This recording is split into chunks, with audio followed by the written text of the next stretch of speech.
Gaano nga ba kaganda ang mga ginawang adjustment sa mga items? Sa Mobile Legends Guide na to, pag-uusapan natin lahat ng pagbabago at adjustment na ginawa mula sa roaming item, jungling item, pati na rin sa mga adjustment sa ibang item. Kasama na rin dito kung kanino bababagay yung mga items na to. Okay, let's go!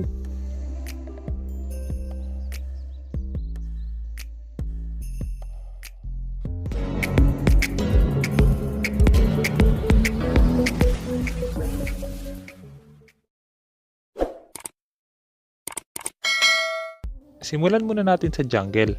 Tinanggal nila yung mga jungle items at ang pinalit nila dito is yung jungle boots. Pwede ka lang makabili ng jungle boots kapag meron kang retribution. Maliban doon, hindi ka pwedeng bumili ng roaming boots at yung normal na boots kapag meron kang retribution. Dahil nga, ginawa na nila yung bagong rule na isang boots lang ang pwedeng bilhin per hero kaya hindi na natin pwedeng gawin yung dalawang boots. Sunod na kailangan nyo malaman, kapag meron kayong retribution, mas malaki na yung bigay na gold at XP pagdating sa mga jungle creeps at mas lalo nilang pinababa yung gold at XP pagdating sa mga minions. Ibig sabihin, sa first 5 minutes ng laro, mas madalas na tayong magpo-focus sa jungle kapag meron tayong retribution. Maliban doon, hindi na rin natin pwede gawin yung first wave pag-clear agad sa mid lane kasi kahit wala tayong jungle item, maliit na yung makukuha natin gold at XP sa lane dahil nga meron tayong retribution. Pero ang kinaganda nito, meron din silang adjustment na ginawa sa jungle item. Kapag meron na tayong jungle boots, magdi-deal yun ng true damage for 3 seconds sa mga jungle creeps. Makikita nyo yung damage kahit isa-isa lang yung basic attack na ginagawa natin. Yan yung isa sa dahilan kung bakit mas madali nang mag-farm sa jungle kahit level 1 pa lang. At para naman ma-enhance natin yung retribution at pwede natin gamitin sa hero, kailangan lang natin ng 5 stacks. Tuwing nakakapatay tayo ng jungle creeps, hero o kaya naman nagkakaroon tayo ng assist, magkakaroon niya ng additional stack. Kapag nagkaroon tayo ng 5 stacks, dito na papasok yung iba't ibang jungle boots. Iisa-isahin natin lahat ng effect ng mga jungle boots na to. Pero bago tayo pumunta doon, kailangan nyo munang malaman hindi tayo pwedeng basta-basta magpalit ng jungle boots. Kung mapapansin nyo dito, ang ordinary na boots, mabibili natin ng 250 at mabibenta natin ng 150. Kapag in-upgrade natin sa warrior boots, kailangan natin ng 470, pero kapag ibebenta na natin ng warrior boots, 144 na lang. Ginawa nila yan para hindi tayo basta-basta makapagpalit ng mga jungle boots o kaya naman ng roaming boots. Kapag meron na tayong 5 stacks sa jungle boots, hindi na tayo pwedeng basta-basta magpalit ng retribution. Kung gusto natin magpalit ng retribution, ang kailangan natin gawin is ibenta yung boots natin. Pero dahil nga luging-lugi tayo sa pagbenta ng boots, kaya hindi natin pwedeng gawin yun sa early game. Maganda lang gawin yun pagdating ng late game. Ngayon, punta naman tayo sa iba't ibang effect ng retribution.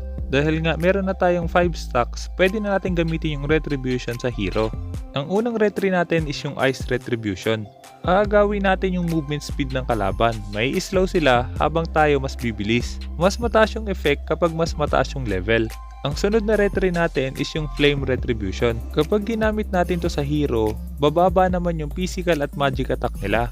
Maganda to kapag kaya tayong sabayan ng jungler ng kalaban kapag pinapasok natin. At ang pinakahuling retribution or yung pinakagusto kong retribution ngayon is yung bloody retribution. Maganda to lalong lalo na sa early game. Magdideal siya ng kadamage sa kalaban per second habang nagkakaroon naman tayo ng buhay per second. Maganda to lalo na't priority target ng mga kalaban is yung mga jungler at kung merong matitirang buhay sa kalaban pwede pa rin natin siya magamit. May mga slight changes pa pagdating sa jungling, isa na dito yung respawn time ng Litho Wanderer at marami pang iba. Gagawa natin ng guide dyan sa mga susunod nating videos. Pero ang kinaganda dito, magkakaroon na naman ng bagong meta. Ngayon, pag-usapan naman natin yung mga roaming items. Tinanggal na rin nila yung mga mask at ang pinalit nila is yung mga roaming boots. Kapag meron tayong roaming boots, sa first 9 minutes ng laro, hindi pa rin tayo magkakaroon ng gold at XP sa lane kapag meron tayong kakamping kasama. Pero ang kinaganda ng roaming boots na to, isang hero na lang bawat team ang kailangan bumili. Para maalis natin yung roam sa boots natin, kailangan nyo lang pumunta ng shop, movement, tapos pindutin nyo yung cancel blessing. Napaka-importante nito dahil nga isa lang dapat ang naka-roam boots. Unang dahilan kung bakit isa lang ang dapat naka-roam boots dahil kahit sino pa ang lowest gold, sa kanya magte-take effect yung thriving. Makikita nyo dito dahil ako yung lowest gold, kaya nabibigyan ako ng additional 10 gold at XP every 5 seconds. Maliban doon, magkakaroon din tayo ng stocks ng roaming boots na kailangan natin para ma-upgrade yung roaming boots. Kapag naka-roaming boots ang pinakadulo ng gold, additional 10 gold at 10 stocks ang ibibigay. Pero kapag hindi tayo yung pinakamababang gold sa team, plus 8 stocks lang yung makukuha natin sa passive. At dahil nga hindi tayo yung nasa dulo, hindi rin sa atin mapupunta yung XP at gold galing sa roam boots.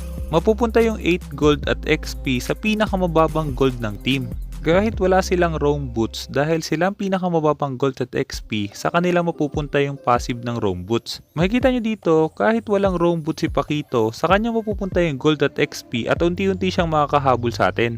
Ang magiging advantage lang nito sa atin, magkakaroon pa rin tayo ng stock ng passive. Napaka-importante ng stock ng passive na to kasi once na umabot niya ng 600, magiging upgraded yung roam boots natin. Pero kailangan nyo tandaan, 600 yung kailangan para mapagana yung minimum effect ng roam boots. Pero para ma-maximize natin yung roam boots, kailangan natin ng 1,500 stocks. Kung papansin nyo dito, nakahabol na sa gold si Pakito, ibig sabihin babalik na ulit sa atin yung passive ng roam boots at magiging additional 10 gold na ulit. At maliban sa gold, additional 10 stocks na ulit yon para sa passive ng roam boots. Ngayon, isa-isahin naman natin yung effect ng mga roam boots. Gaya nga na sinabi ko kanina, once na umabot tayo ng 600 stocks, ma-upgrade natin yung roam boots. Pwede nyo subukan to sa custom at pindutin nyo lang yung add gold from roaming para madagdagan yung stocks ng roaming boots. Unahin muna natin yung roam boots na dire hit. Kapag bumaba ng 35% yung buhay ng kalaban or napababa natin yung buhay ng kalaban ng up to 35%, magdidil tayo ng additional physical at magic damage sa kalaban depende sa HP nila. Mas magiging mataas yung damage ng dire hit kapag mas marami yung stock ng roam boots. Maganda to para sa mga tank hero na kayang mag-burst katulad ni Matilda, Grak, Hilda at marami pang iba. Ang sunod na roam boots natin is yung Conceal. Halos pareho pa rin siya ng Conceal ng Mass. Ang pagkakaiba nga lang, kapag mas marami tayong stock ng roam boots, mas mabilis yung movement speed. Maganda to sa mga hero na kaya mag-set or mag-pick off gaya ni Atlas, Johead, Chu at marami pang iba. Ang sunod na roaming boots natin is yung Encourage. Passive skill to at wala tong cooldown. Madadagdagan yung physical attack, magic attack at attack speed ng lahat ng hero na malapit sa atin. Ganito kalayo yung range ng passive ng roam boots na to. Kung makikita nyo, nadagdagan yung physical at magic attack ni Layla at kapag lumayo tayo ng konti, mawawala yon. Mas magiging mataas yung dagdag na physical at magic attack depende kung gaano kadami yung stock ng roam boots. Maganda to kung yung core natin nagre-rely sa attack speed pati na rin sa damage.